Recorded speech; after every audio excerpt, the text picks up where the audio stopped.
Hit that warning siren, the frantic hunt for vanished Michigan mom Lynette Hooker just crossed the 5-day mark off the Bahamian Abaco Islands, and dive crews finally dragged a major clue from the murky depths. This newly discovered evidence is completely twisting the investigation, dragging the entire mystery into a dark territory her loved ones never saw coming. As marine units furiously scour the ocean surface, the missing woman's daughter is refusing to stay silent. Her explosive live TV revelations regarding her stepdad, a combat-trained veteran carrying a known record of violence, have everyone wondering if a monster was masquerading as a family man the whole time. Carly Hopetown Search and Rescue just phoned me to say they located the life preserver I tossed your mother after she tumbled over the edge, and though she is still missing, they are narrowing down their grid. That chilling audio was the actual voice message left by Brian Hooker for his stepdaughter Carly Ellsworth a full 3 days after his wife vanished off the coast of Elbow Cay. He dialed her number while chilling on his yacht, ironically dubbed Soulmate, moored in the exact same bay where rescue squads were frantically looking for the spouse he claimed until then went missing. Why did she even end up in the ocean anyway? Moreover, how exactly did a standard island-hopping sunset cruise explode into an international criminal probe featuring her husband behind bars? Tracing the chaotic web of today's investigation requires us to rewind the clock to the exact evening this nightmare started. Hailing from Onstead, Michigan, 55-year-old Lynette was celebrated by relatives as a highly athletic, seasoned sailor who knew her way around the unpredictable ocean. For over 10 years, she and 58-year-old Brian tirelessly worked to manifest a dream retirement that most folks merely fantasize about, liquidating their assets. The couple purchased a Texas vessel, fixed it up side by side, and cruised the Gulf of Mexico, celebrating an anniversary in New Orleans before navigating past Florida toward the Bahamian coast. Broadcasting their nautical journey across all major social media platforms, under the moniker The Sailing Hookers, they proudly showed off their floating home soulmate. A late March 2026 vlog featured them happily paddleboarding around Marsh Harbor, while Lynette's final upload showed the couple dancing alongside a text graphic, joking about whether they ever got tired of one another. As the sun set on April 5th, 2026, the pair hopped into an 8-foot motorboat in Hopetown to commute 2.5 miles back to their anchored yacht near Elbow Cay. Based on the husband's official statement to local authorities, the weather aggressively shifted before his wife suddenly plummeted it into the waves. He claimed she was wearing the emergency kill switch cord when she tumbled out, immediately killing the motor's power and leaving his small craft completely stranded in the water. Blaming fierce gales and harsh tides for separating them, he insists his final glimpse of her was as she paddled toward the distant beach. After allegedly rowing manually for hours, he finally hit the Marsh Harbor docks around 4 in the morning to tell a bystander about his missing spouse, prompting a call to law enforcement. Authorities swiftly deployed a massive multi-agency rescue operation, utilizing aircraft underwater drones and elite scuba teams, yet hours of intensive sweeping yielded absolutely zero results. Pausing for a brief second, I want to send out a huge thank you to everyone watching this, especially the newcomers checking out our content for the very first time. Delivering meticulously researched true crime deep dives is our sole mission here. So please smash that subscribe button if you crave authentic investigations. We are desperately trying to reach 1,000 channel members before May 2026, so join the squad as we dive right back into Lynette's mystery. By April 7th, the island's officials grimly transitioned their active rescue efforts into a much more somber body recovery operation. Exactly 5 days following his initial distress report, local law enforcement dramatically slapped the cuffs on the grieving husband. Taking him into custody was actually a prolonged dance, beginning with detectives interrogating him merely as a bystander before letting him walk free. Investigators hauled him back in for round 2 under the same premise, but his third visit to the precinct ended with him being detained as the primary suspect. Assistant Commissioner Eduardo Damas firmly stated to the press that they possessed enough probable cause to detain him, though the specific details of that evidence remain tightly sealed. As of this upload, formal indictments remain absent, while his defense lawyer aggressively insists her client is entirely innocent and has helped investigators at every turn.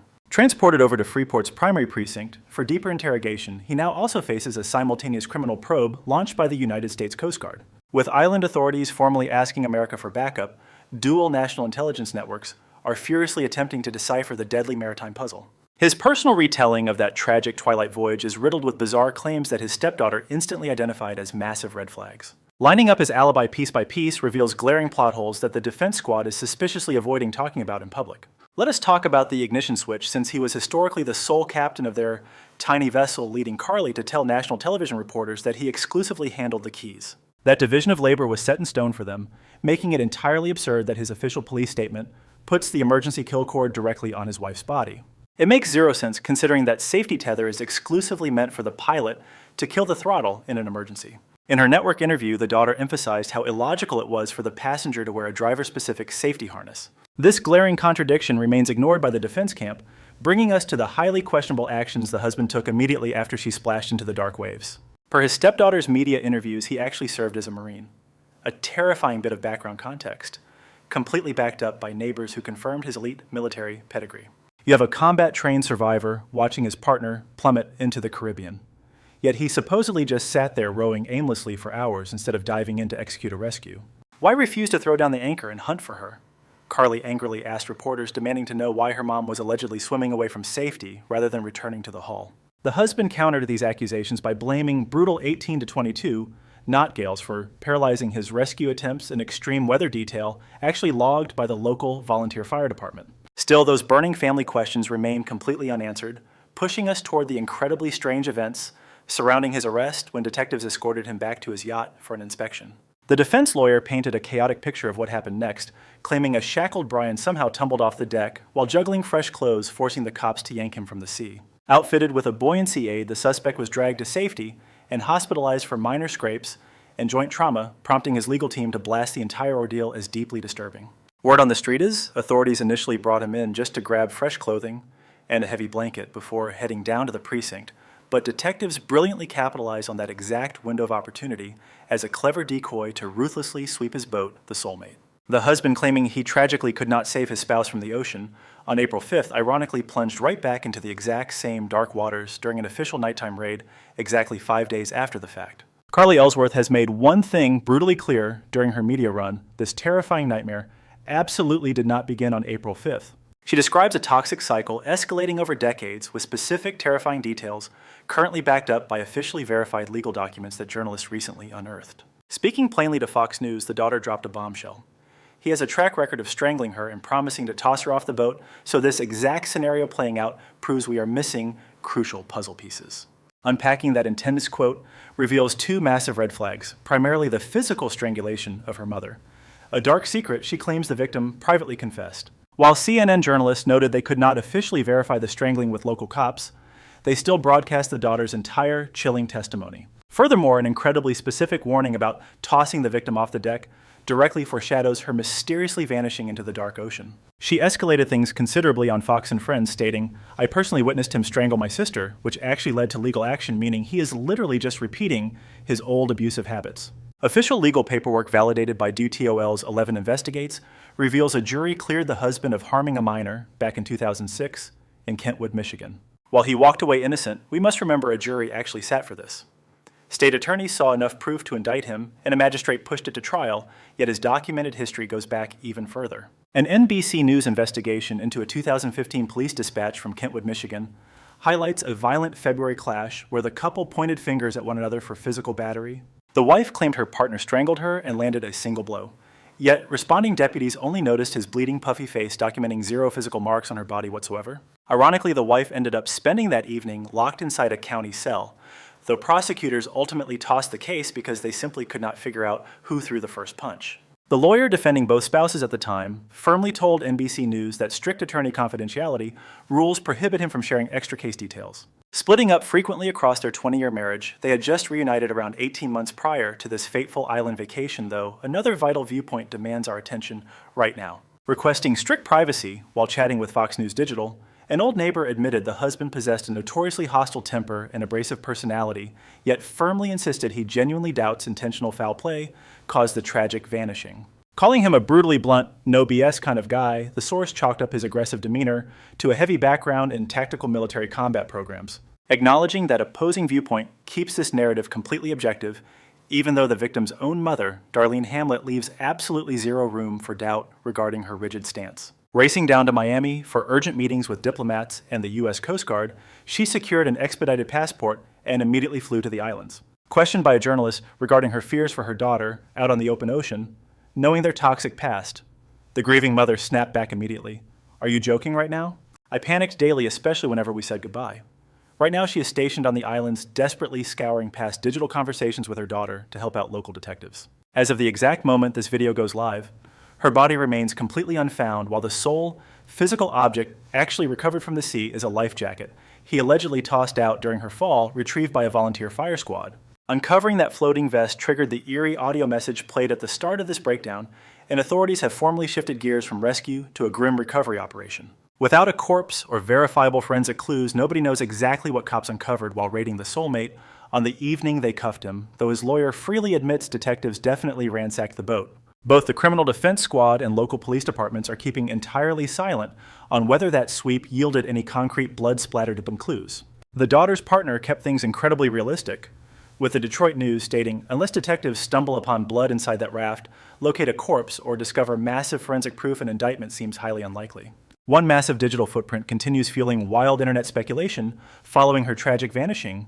Their old vlog, The Sailing Hookers, is still completely live and heavily monetized on YouTube for anyone to scrutinize. A March 9th upload captured the couple beaming while paddleboarding across Marsh Harbor, the exact same marina where the husband rode a busted life raft totally solo just before dawn on April 6th. The absolute last clip she uploaded featured them happily grooving together alongside a text overlay asking, "Do you guys ever grow tired of one another?" A haunting snippet racking up thousands of views post-disappearance. Scrolling through those exact comment threads reveals the chilling suspicions the daughter has repeatedly broadcasted during all her recent press tours. Legally speaking, two massive investigations are actively running parallel to one another right now. Bahamian authorities refuse to publicly clarify exactly what evidence gave them probable cause to legally detain him.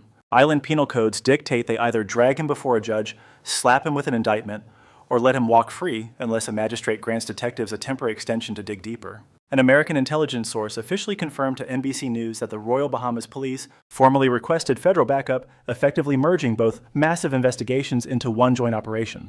Assuming the islands eventually pressed charges and the husband somehow fled back to American soil, any extradition battle remains governed by a mutual treaty signed in Nassau during 1990, taking effect in 1994. Currently, an overwhelming majority of the internet is aiming their pitchforks straight at the husband, labeling him a stone-cold killer in his wife's disappearance. They point out ignition keys she never should have possessed alongside a disturbingly calm voice message, completely devoid of human panic. The military background he completely ignored, instead of diving in after her tumbling into the ocean himself twice in 5 days, a 2006 criminal trial, a 2015 domestic battery file, and a literal vow to dump her overboard. Yet we must also weigh the old neighbor swearing off any murderous intent, a defense lawyer actively submitting aggressive public denials, and twin justice departments entirely failing to secure even one solitary legal indictment against him. Ultimately, do you believe this husband actually orchestrated his wife's grim demise, or was this simply a catastrophic, unavoidable tragedy out on a pitch-black, turbulent ocean? Drop your wildest theories in the comments section below.